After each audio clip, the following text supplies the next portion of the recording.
Well guys, when Mary got to this point coming back down towards her home place, she was looking up towards Blacksburg, is where I'm looking at right now, towards Blacksburg, and you can see the river's at pretty much flood stage right now.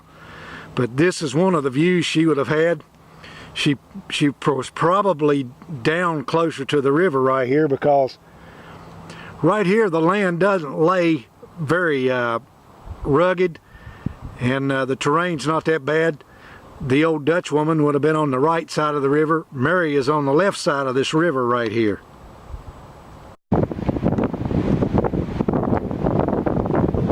Guys, I'm down here at Hinton, West Virginia. I'm standing under the bridge down here, obviously. You can see that shade. This is the place in the river, or hereabouts, because the Greenbrier River is right in the direction that I'm pointing the camera, and that's where the tributary of the Greenbrier flows into the New River. This thing is at flood stage, and I don't know how much rain they had had back when Mary and the old Dutch woman was coming back, but this is the side of the river they were on, where I'm standing. This is some of the dirt they probably walked right across. That's one of the sights they saw. But Mary crossed the river right here, and this is right below the Bluestone Dam. This is where she decided she would get away from the old lady who was going a little bit crazy over hunger and wanted to kill her and eat her. Now the Indians, when they came through this way bringing Mary down here with their captives and their horses, turned up the Bluestone Gorge, and that's how Mary knew where she was at when she was coming back. When she saw the Bluestone Gorge, she knew that she had not made a mistake in her traveling through here, because if she had turned up the Greenbrier River right over there, if she'd have went over there and turned up the Greenbrier River, she would have really made a big mistake. But she didn't do that, because she had those knots tied in her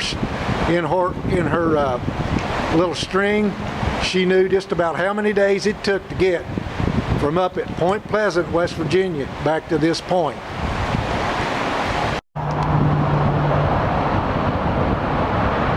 And of course, this is the Bluestone Dam right here. Before this dam was here, Mary Ingles, trying to get back home, came right down this river and turned right through here and went to the other side of the river to get away from the old Dutch woman.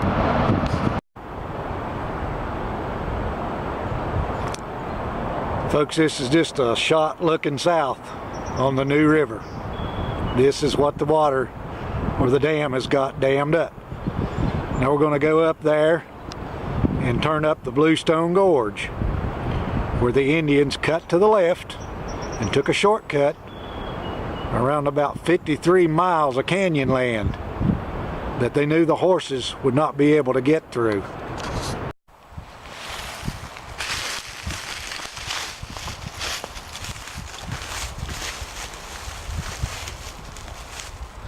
Well, guys, I hope you are enjoying this journey as much as I am. Right now we're right up here where the Bluestone Gorge, right across the river over there. This is the Bluestone River that comes out of Princeton, West Virginia, and all those places up there. Comes down through here probably about, I'd say it's about 12 or 13 miles long. And the reason the Indians took this route up this way, when they come down, they got down here on the New River, they turned left up this river right here. Of course, this is at flood stage right now, and it wasn't this deep because this is dammed up right here, so it didn't look exactly like this, and it wasn't this wide. But this is the very place that the captives, Mary Ingles and her sister-in-law and her two little kids, came to when the Indians brought them up through here. They took them right up this gorge right here, so they would miss all that bad gorge, the 53 miles of gorge that goes up the New River on the back side of Hinton. So this is where they came to.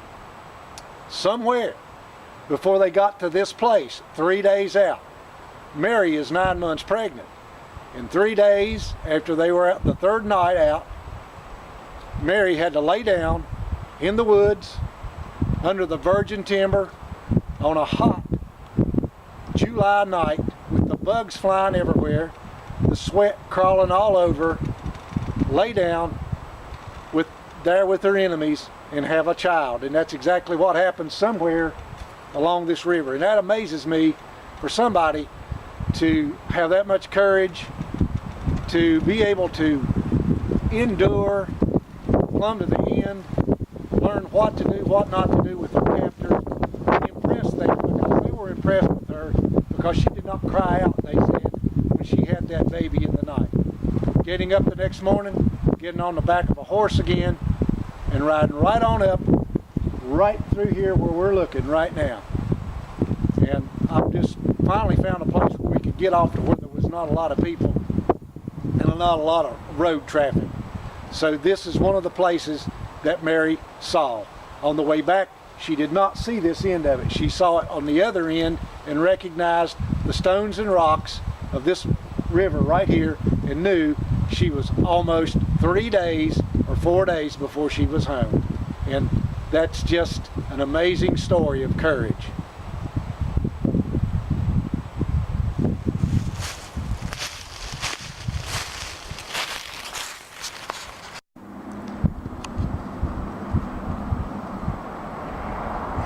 This is some more of what they saw coming back down the river. Here's where they came out of the New River Gorge. This is where it starts going north. This is where it exits to the south. You can see the river down there, and that river is running north. At this particular point, they were on the right-hand side of the river over there.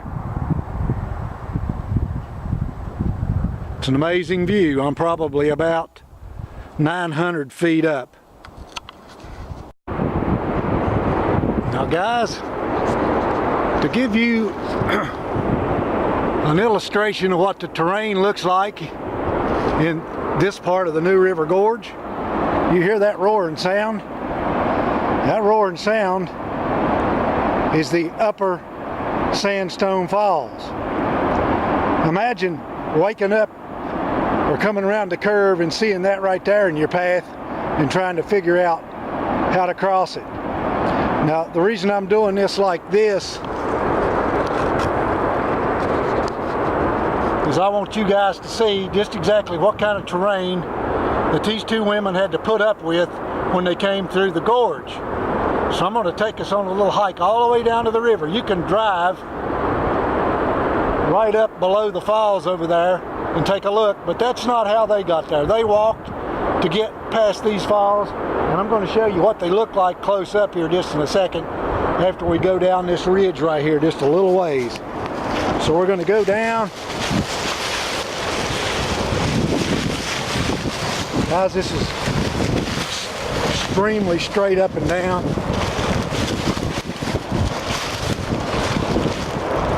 It'll probably take me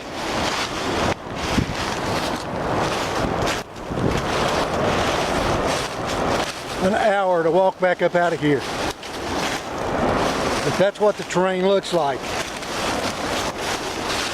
And that's the kind of terrain that Mary Ingles, the little old Dutch woman, had to negotiate. So we'll head down there to the river and I'll show you the falls. Guys, I'm almost down there. Look, we're going to have to cross the railroad before we get there, but I'm following this game trail right out through the side of this ridge right here. And I don't know how I'm going to get down over that cut, but remember, Mary didn't know how she was going to get down over these things either. Hear the sound of those falls just roaring.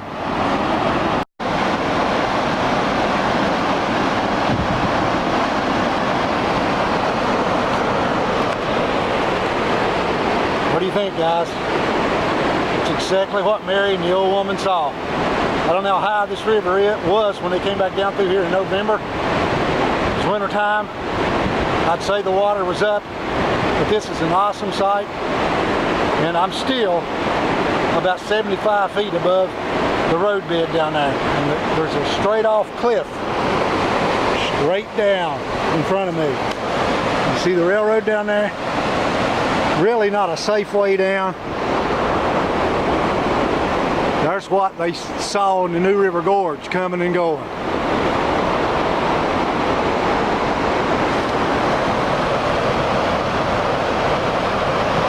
Listen to the sound of it.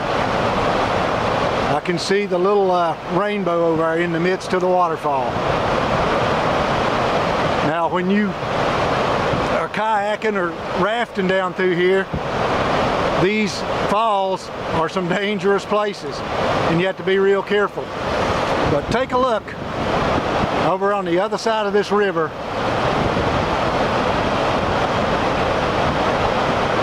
And just for a second, imagine you see two feeble figures in the distance. They're almost practically naked now. No shoes, no food, no shelter, but they get to these falls. And they have to figure out how to get around them.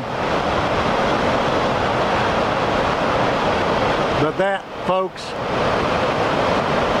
is an awesome sound. And I can tell you one thing right now, you guys that hike enough to know that if you're going to see the best part of the forest, and most of the time the roughest terrain, you have to hike to get there. Like I say, you can drive right over here to the lower Sandstone Falls and see the rest of it. But I wanted you guys to see it like Mary and the old woman saw it. Guys, I'm way out of breath. But it's worth it just to get to see what you get to see. I can't imagine them women down here with no shoes on, trying to climb up and out of these rocky gorges right here. It ain't no wonder the Indians named this river the River of Death, because a birch bark canoe definitely wouldn't survive what you're listening to there in the distance. Awesome. Well, hey you guys, I'm back here at my studio now where I live, and I've drove about 250 miles today just to do this video here in my neck of the woods, just to show you guys what Mary Ingles had to go through just to survive her trip coming back and going up, forced going up the new river. So guys, this is an inspiring story to me. It's a story about ultimate survival. She didn't have anything but a blanket and a tomahawk is what they said, and I'm sure she probably picked up a stick or two along the way to help try to defend herself, or knock something in the head to eat. But guys, you and I probably haven't been through and are never going to go through, we hope, a situation like she did. But her story is an inspiring story. I urge you to get you a copy of the book that's been written about it, and check it out, read it, and see if you won't be inspired too. Guys, that's another tip from your Bland County Survivor Man. Thanks for watching, and have a nice day.